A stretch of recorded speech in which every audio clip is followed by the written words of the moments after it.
A follow-up now to a truly amazing story. 3 weeks ago, we introduced you to Thompson Middle School physical education teacher and Portsmouth coach Mike Brennan, who waited 54 days in a Boston hospital for a new heart. Mike is now home, grateful for another opportunity to be with his family and friends. I sat down exclusively with him in this week's Street Stories.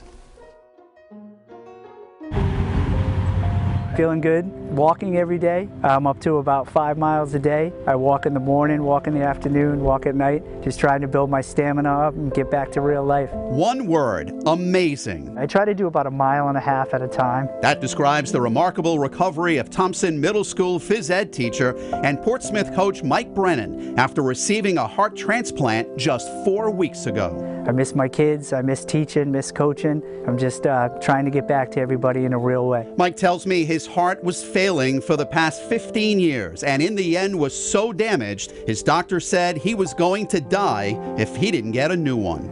He said, if we didn't do this, you wouldn't have made it to Christmas. And that was sobering, thinking about the fact that I might have, left my family at any time. A man of faith, Mike says he's grateful for his new lease on life and the community that was there for his family. You're lying in the hospital bed and you're watching the first story we did. The kids are lined up on the football field in a circle. You see your son and wife talking. What's going through your mind? You're going to get me here, Mike.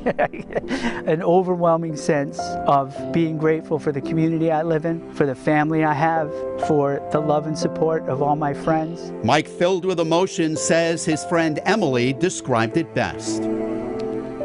What you're seeing is your echo, What you're feeling is your echo. What you put out in the community to the kids and all the love that you put without any designs on return. It also made Coach Brennan realize no man is a failure who has friends. I felt a little bit like George Bailey from It's a Wonderful Life. In the end, sorry. When he gets to see how lucky he is. Mike knows his second chance is on the back of another family's worst day, and he says it's a lot to carry, but he's not going to disappoint them. His death will not be in vain, that I will do my best to honor him. Coach Brennan knows getting his new heart was no small feat and will always be grateful for his new lease on life. I can't help but strut. Happy to hold his wife's hand again and cherish every moment with his family. If this went the other way for me, who gets to walk out of here with more love in their back pocket than I had? Everyone should be so lucky.